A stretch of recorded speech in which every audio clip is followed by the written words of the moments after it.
जैसा कर्म वैसा फल। मनुष्य जैसा कर्म करता है उसे वैसा ही फल भोगना पड़ता है।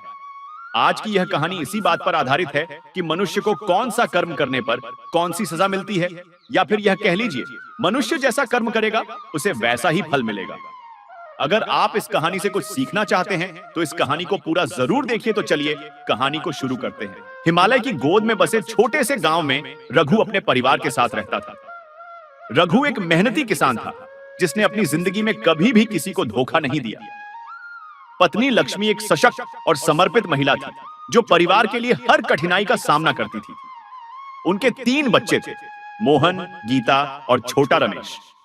रघु ने अपने बच्चों को हमेशा सिखाया कि जीवन में सत्य, ईमानदारी और मेहनत का महत्व सबसे अधिक है। रघु के पिता रामलाल ने उसे बचपन में एक कहानी सुनाई थी। एक बार रामलाल ने एक भूखे साधु को खाना खिलाया। साधु ने आशीर्वाद दिया और कहा, तुम्हारे अच्छे कर्म तुम्हारे जीवन में हमेशा प्रकाश फैलाएंगे। रामलाल ने रघु को यह समझाया था कि हर कर्म का प्रभाव होता है और जो बोया जाता है वही काटा जाता है। यह शिक्षा रघु के जीवन का मूल आधार बन गई।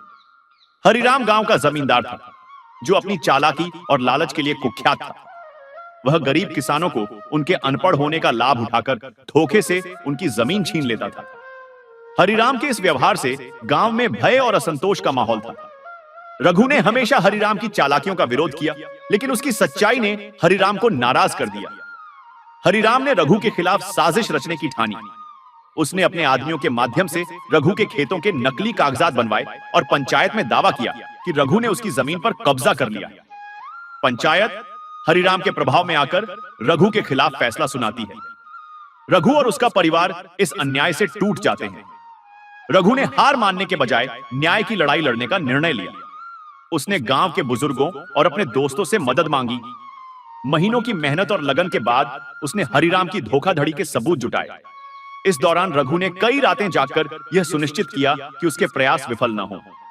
रघु ने पंचायत में फिर से अपनी बात रखी और सबूत प्रस्तुत किए। गांव के लोग जो पहले हरिराम से डरते थे, अब रघु के साहस से प्रेरित हो गए और उसका समर्थन किया। पंचायत ने अंततः रघु के पक्ष में फैसला सुनाया और हरिराम को उसकी साजिश के लिए दंडित किया।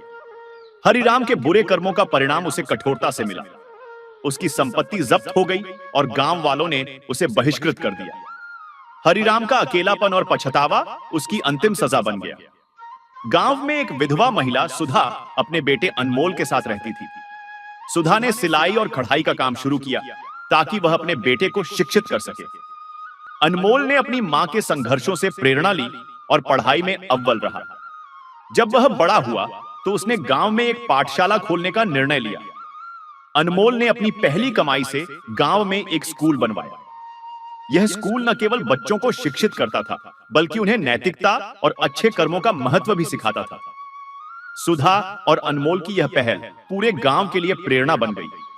सुधा और अनमोल की मेहनत और रघु के साहस ने गांव में नई ऊर्जा भर दी। लोग अब एक दूसरे की मदद करने लगे और अपने अधिकारों के लिए आवाज उठाने लगे। गांव में एकता और सहयोग का माहौल बन गया। रघु की बेटी गीता ने महिलाओं को शिक्षित करने का बीड़ा उठाया। उसने महिलाओं को आत्मनिर्भर बनने के लिए प्रेरित किया और उनके लिए सिलाई कढ़ाई के प्रशिक्षण केंद्र खोले। रमेश ने खेती के नए तरीकों को अपनाया और गांव के अन्य किसानों को भी सिखाया।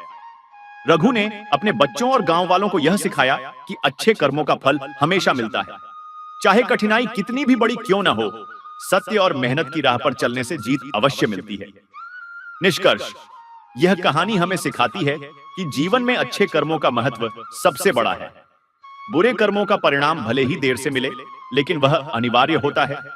इसलिए हमें हमेशा ईमानदारी, मेहनत और सच्चाई की राह पर चलना चाहिए।